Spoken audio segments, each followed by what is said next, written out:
Part 1. 1. You are going to hear a conversation between an agent and a client. First, you have some time to look at questions 1 to 6.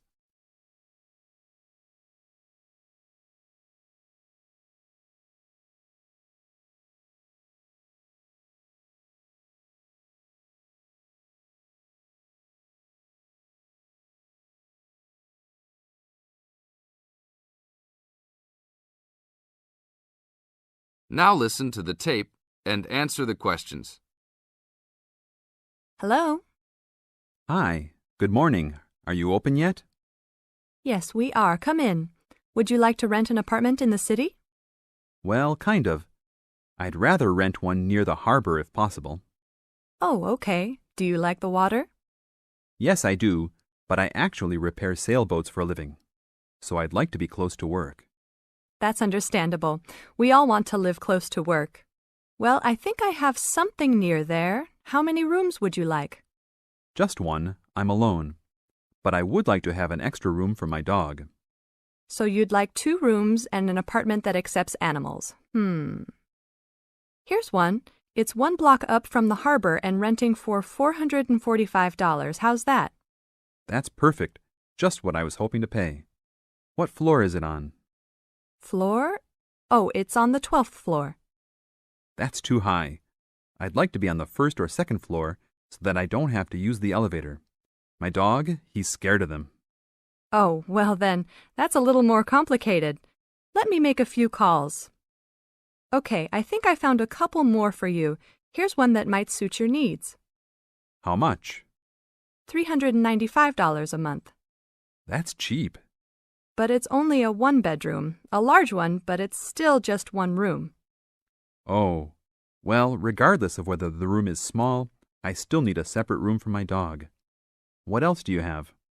Then I have a 2-bedroom for $565 on the 2nd floor that is a little further away from the harbor.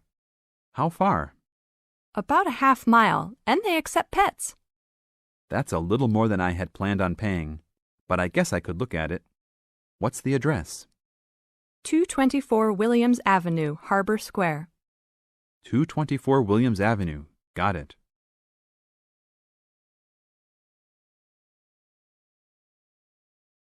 Now look at questions 7 to 10.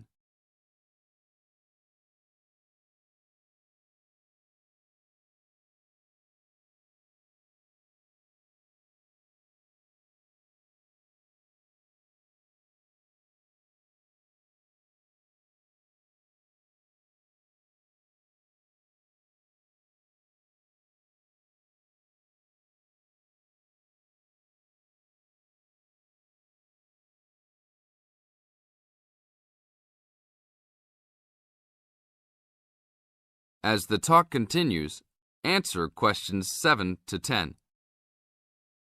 What else is included? Let's see, it has a washer and dryer, refrigerator and stove, a bed, dressers and shelves, and access to a swimming pool, game room, and gym. Ooh, I'll definitely take a look. Hi, how did you like it? It's great. I love the amenities, but the bed and furniture are awfully dirty. Can they replace those before I move in? Sure, that shouldn't be a problem. Anything else? Yeah. I didn't see anywhere to park my car. Is there a parking lot in the basement? Yes, there is. Would you like to rent a space? No, I'd like that to be included in the rent. Oh, well, I'll see what I can do, but I can't guarantee that. Do you want to take it anyhow? If those 2 issues were solved, I would love to take it. That is the end of Part 1. You now have half a minute to check your answers.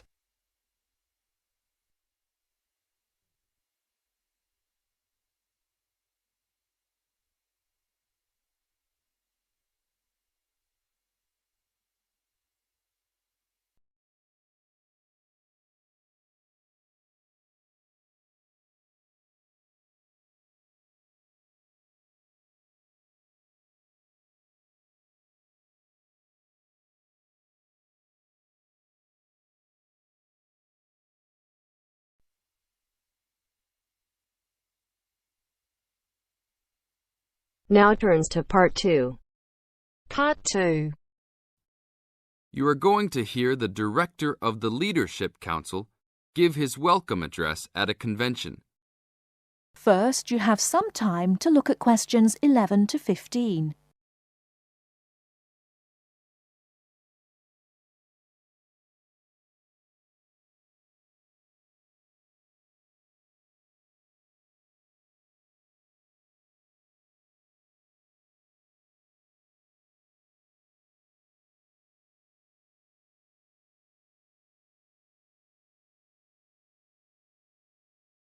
Now, listen carefully and answer questions 11 to 15.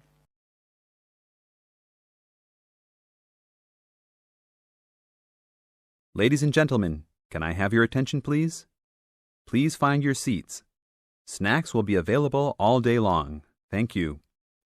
Allow me to first introduce myself. I am Joe Steinke, Director of the Leadership Council.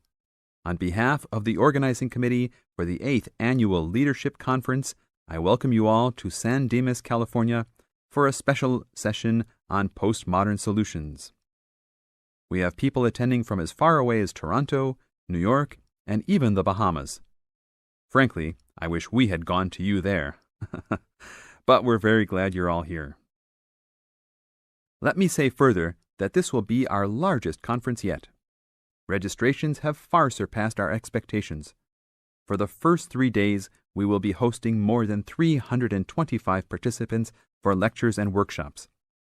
Another 100 will be joining us for our final 2 days and culminating session on Friday evening. We also have a larger selection of seminars than ever, a total of 32. Because we know that you all will want to attend a few special sessions, we will repeat key seminars each day. So there will actually be 38 sessions. I'm sure you will all be pleased with the content and the quality of speakers.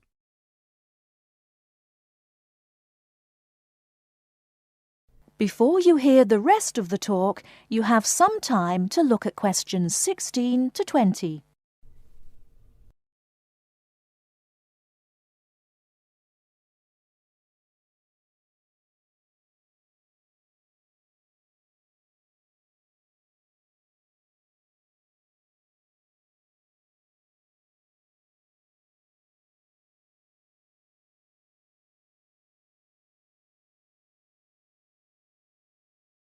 Now listen and answer questions 16 to 20.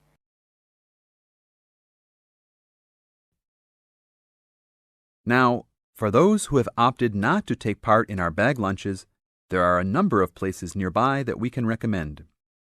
We are located here in the Convention Center just across the street from the Harford Shopping Mall, and the place we most recommend is Vital's, which is just west across Queen Street on the opposite corner. Please be careful crossing both streets, however, as we don't want to lose any participants. If you're not up to Vital's, you can also get some Italian food at the Olive Garden, which is further down Queen Street and east on Danning Avenue, across from the police station. They have a great minestrone soup and excellent breadsticks, all you can eat. On the other hand, if you want some good old American food, you can head to Fuddruckers for some big hamburgers or to the Cattle Company for some fat, juicy steak. Fuddruckers is next to the Olive Garden, but the Cattle Company is back closer to us in the opposite direction of Vital's. Just go east out of the Convention Center across King Street. It's on the same side as the Convention Center, so you just have one street to cross. Enjoy. But also, please make sure you are back for the afternoon sessions. These will always start at 1:30 p.m. That will give you an hour and a half for lunch each day. Sessions will be over each day at 5:30. Now, regarding the schedules we've printed out, there have been a couple of last-minute changes. The session titled New Leadership Strategies will no longer be held in Seminar Room 1, but in the main ballroom. This session has garnered much praise and is highly recommended to all, hence the change to a larger room. Another session has been canceled. That session was titled Leading by Serving, and it was scheduled for Daniel's room. The speaker for that session, Dr. Mark Green, had to return home for some urgent health situation. We wish the best to Dr. Green and that all is fine with his family. Finally, the session titled Using the Arts and Media has been changed to the second lounge room, Lounge 2. Please show up promptly for sessions and sit towards the front of each room so that all seats can be utilized. Also, turn off all pagers, beepers, and cell phones. Drinks and snacks will be provided outside each room, but please be careful at your tables. Enjoy the conference. That is the end of part 2. You now have half a minute to check your answers.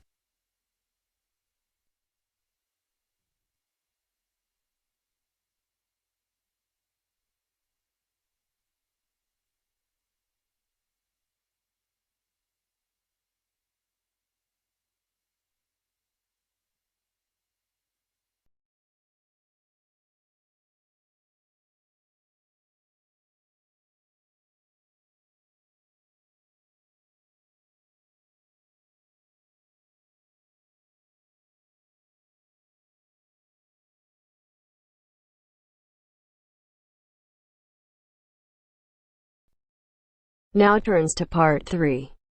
Part 3. You will hear a discussion between two work colleagues and their manager about the restructuring of their company. First, you have some time to look at questions 21 to 25.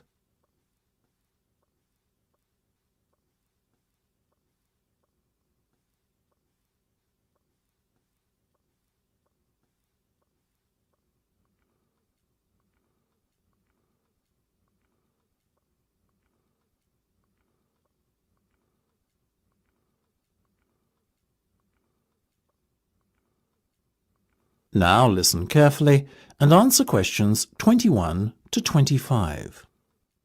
Come in, both of you. I believe you wanted to talk to me about something, is that right? Yes. Basically, all the staff are concerned about what the restructuring of the company is going to mean for them. None more so than myself and Nam, as we are the newest members. As I said to all staff at the meeting last week, there's no cause for concern.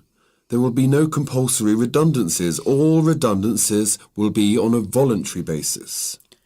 Yes, we understand that, but to tell the truth, we just want a little reassurance that our jobs are safe. Look, Anne and Penny, the company isn't going to be short-sighted and let its bright young minds go. Besides, we've already met our target for the number of voluntary redundancies we want to secure. In fact, there's a waiting list. You know as well as I do that the age profile of staff at this company needs to come down. A lot of our employees are close to retirement age and are just going through the motions until they can take their pensions. That's why we decided on this redundancy initiative. We want to encourage those that would be happy to leave to do so and employ younger, more motivated staff. I guess that makes us feel a little better. But we're also worried about the upcoming salary review. What will it mean for us? Given the fact that the company's motivation for this restructuring initiative is not to cut costs, again, you needn't be worried that there will be a negative effect on your salaries. We are running a very profitable business and we will reward our top performers in the upcoming review. Both of you fall into that category, so you can expect a healthy bonus and salary increase. Simple as that. That's good to know. Another thing on our minds was the fact that with all these voluntary redundancies happening in the next few months, there will be a lot of positions opening up higher in the company. What we were wondering is, will the recruitment drive be an internal or an external one? Obviously, we will recruit internally where possible. That has always been company policy. So, if you're asking me will there be opportunities to gain a promotion in the near future, then the answer is very definitely yes. The type of candidate we would be looking for has a proven track record and is performance-driven.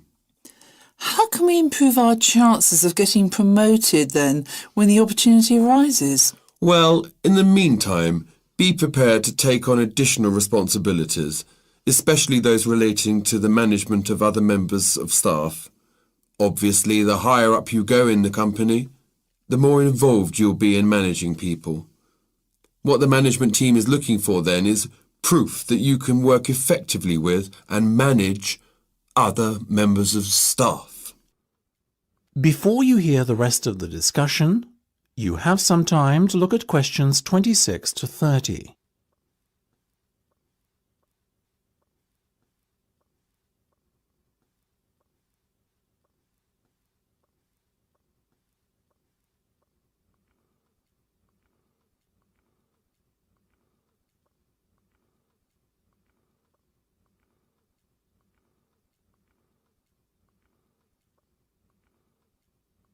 Now listen and answer questions 26 to 30. One more thing. Go on.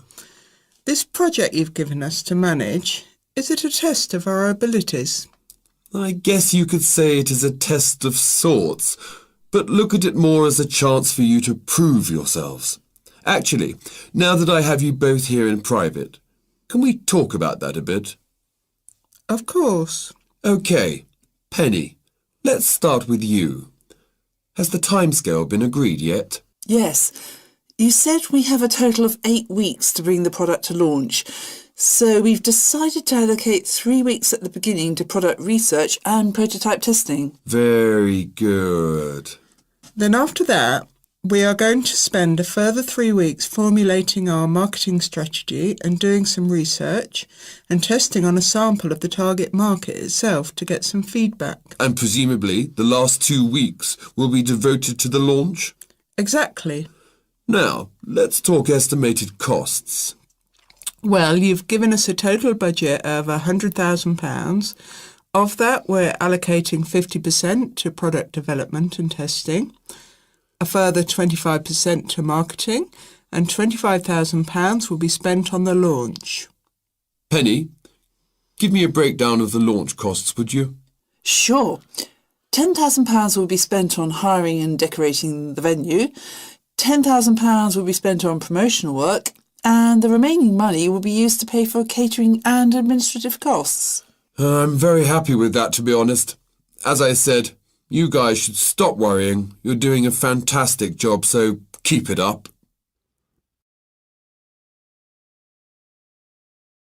That is the end of part 3. You now have half a minute to check your answers.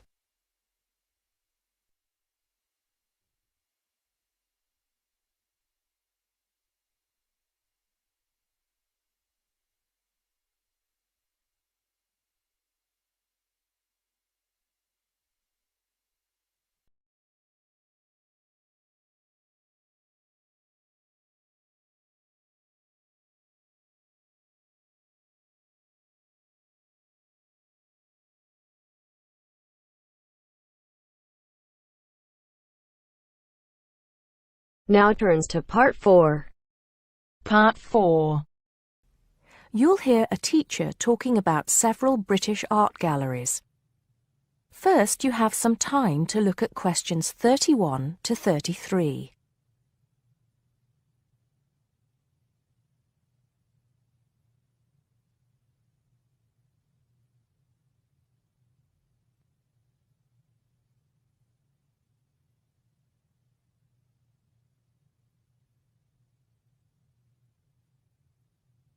Now listen carefully and answer questions 31 to 33.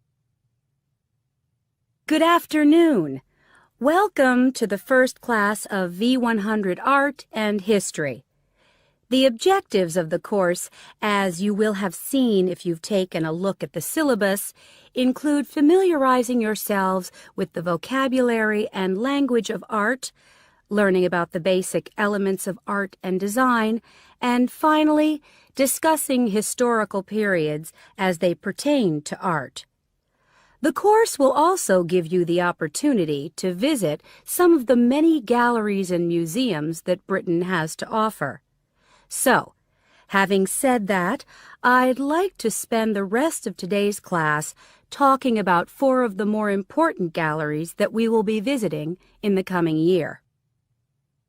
As most of you already know, or at least I hope most of you know, there are 4 Tate galleries in all. To begin, I'd like to tell you a little bit about the Tate Modern. Tate Modern is located in a very busy part of London called the South Bank. It's close to 2 world-renowned tourist attractions, St. Paul's Cathedral and Shakespeare's Globe Theatre. Now, interestingly enough, Tate Modern is housed in what was a power station built in several stages between 1947 and 1963. It was closed down in 1981 and reopened as a gallery in the year 2000. Tate Modern consists of 5 levels, with the Tate collection being shown on the 3rd and 5th levels. On level 2, the works of contemporary artists are exhibited, while level 4 is used for holding large temporary exhibitions. Since this museum opened, it has become a popular spot for both Londoners and tourists alike. And believe it or not, it doesn't cost anything to get in to see the collection displays. Before you hear the rest of the talk, you have some time to look at questions 34 to 40.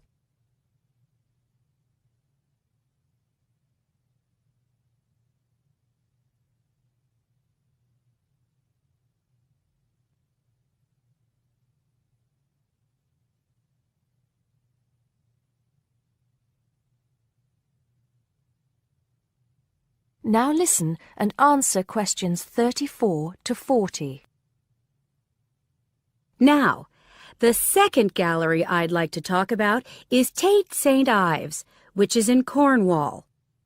It was built on the site of a gasworks, and it overlooks Porthmeor Beach. Tate St. Ives is housed in a 3-story building that was designed by the architects Evans and Shalliff. It was established in 1993, 7 years before Tate Modern was opened, and the gallery exhibits the works of modern British artists, including members of the St. Ives School, a group of artists living and working in the area from the 30s onwards. In later lectures, we'll be looking at the work of some of the artists who belong to that group and the ways in which they influenced each other. Okay, am I going too fast for any of you? No? Good. Next, I want to talk about Tate Britain, which is a gorgeous gallery situated right in the heart of Westminster. Tate Britain was the first of the 4 Tate galleries to open, and it was established in 1897.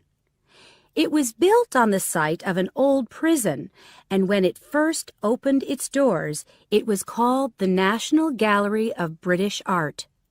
Later, it became known as the Tate Gallery, after the man who founded it, Sir Henry Tate. During its lifetime, Tate Britain has been damaged twice, once by floodwaters from the River Thames, and once by bombings during World War II. This gallery has an interesting range of exhibitions of historic and modern art from 1500 up to the present day. Now, the last gallery I'd like to tell you about is called Tate Liverpool. It's not hard to figure out where this gallery is located, is it? It was opened in 1988 to exhibit displays from the Tate collection, and it also has a program of temporary exhibitions. Tate Liverpool is housed in what was once a warehouse, and for some years it was one of the biggest galleries of modern and contemporary art in the UK. Well, that's a brief overview of just a few of the galleries we'll be visiting. I'd like now to look in a little more detail at what you can expect to see in each of these galleries, starting with Tate Britain. That is the end of part 4. You now have half a minute to check your answers.